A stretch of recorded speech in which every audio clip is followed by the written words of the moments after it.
नमस्कार, स्वागत है आपका पांच का पंच में। मैं हूं आपके साथ हिमाद्री शर्मा। राजस्थान में चुनावी दंगल का ऐलान हो गया है। चुनाव आयोग ने राज्य में चुनावी प्रक्रिया और तारीखों का ऐलान कर दिया है, जिसके साथ ही अब प्रदेश में चुनाव आचार संहिता भी लागू हो गई है।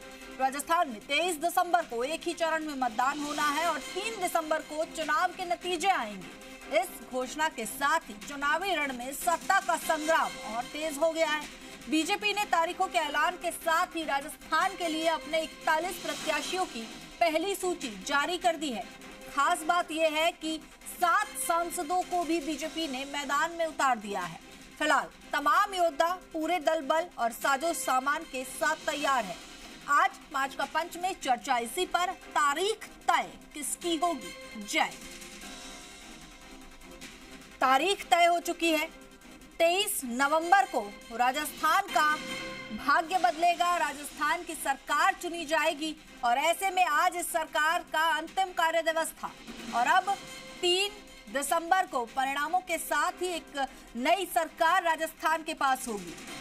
वहीं आपको बता दें कि बीजेपी की तरफ से जहां है उम्मीदवारों की सूची जारी कर दी गई है, 41 नामों की सूची जारी हुई है, 7 सांसदों को टिकट दिया है, तो वहीं दूसरी तरफ कांग्रेस में भी मंथन लगातार जारी है। कल सीडब्ल्यूसी की बैठक हुई थी, चुनावी रणनीति पर चर्चा हुई और ऐसे में अब कभी भी कांग्रेस की सूची जारी हो सकती है। अब बात यह कि आखिर राजस्थान की जनता किसे चुनेगी।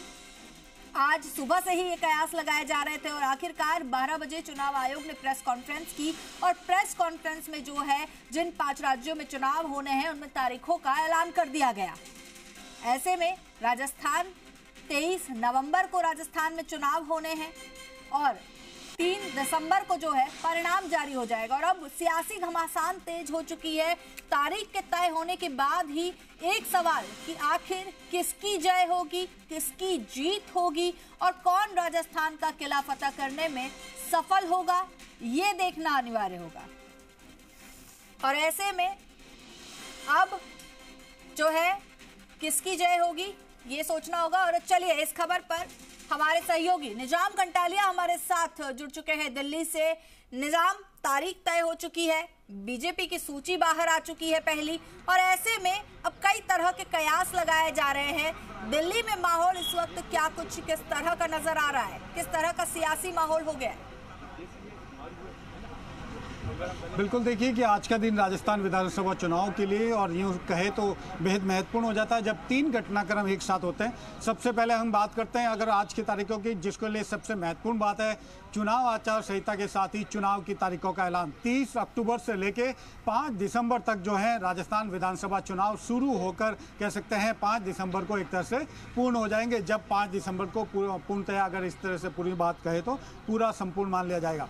बेहद महत्वपूर्ण आचार संहिता का आज से शुरू हो गई है। सही सरकारी विज्ञापनों पर रोक लग गई है। सरकारी मशीनरी का अब किसी तरह से जनप्रतिनिधि यूज नहीं कर पाएंगे। गाड़ी घोड़े और जो कहते हैं मशीनरी नौकर जिस तरह से सारे जो ताम जाम है वो आज से हट गए हैं। इसके साथ ही अब ना तो वो किसी भी तरह से सरकारी माध्यम के, चाहे वो केंद्र सरकार के विज्ञापन हो चाहे सरकार राज्य सरकार के विज्ञापन हो, वो भी अब जारी नहीं रह पाएंगे। दूसरी सबसे महत्वपूर्ण बात जो हम कह सकते हैं कि पिछली बार जो विधानसभा चुनाव हुए थे और इस बार जो चूंकि पिछली बार आप देखें 7 दिसंबर तक और अभी इस बार 23 नवंबर को, यानी कम से कम 2 सप्ताह से ज़्यादा का समय जो है कम हुआ। इसका सबसे बड़ा जो कहेंगे असर होगा कांग्रेस और बीजेपी की ओर से, जो कह सकते हैं राजस्थान के सबसे दोनों महत्वपूर्ण दल है और दोनों के पास आज से अगर आप देखेंगे तो चुनावी मैदान के समर में सिर्फ 45 दिन का शेष समय दोनों के लिए, कि आज के अगर दिन को भी जोड़ दिया जाए तो 23 नवंबर तक 45 दिन यानी 1.5 माह का वक्त है।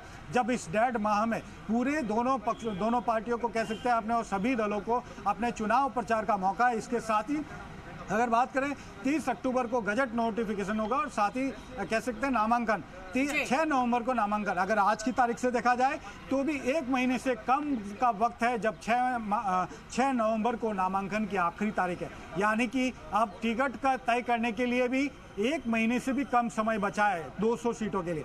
और आज इसके साथ ही जो दूसरी महत्वपूर्ण घटना हुई वो है CWC की बैठक जो कि कांग्रेस में हुई। कांग्रेस ने एक तरह से अपनी स्थिति स्पष्ट कर दी और भी तरीके से कि वो आगामी विधानसभा चुनाव में जातीय जनगणना के साथ महिला आरक्षण और जो दूसरे मुद्दे हैं उनको छोड़ने वाला नहीं है। और इसी को लेकर आज देखिए कि राहुल गांधी के साथ मुख्यमंत्री अशोक गहलोत ने भी प्रेस कॉन्फ्रेंस की और स्पष्ट कर दिया कि उनकी जो कांग्रेस है वो आगामी विधानसभा चुनाव के साथ साथ उनका मुख्य लक्ष्य जो लोकसभा का है उसको लेकर कैसे विधानसभा चुनाव में भी वो जातीय जनगणना को एक हथियार बनाएगी, किस तरीके से धर्म को, जाति के बने रहिएगा इस खबर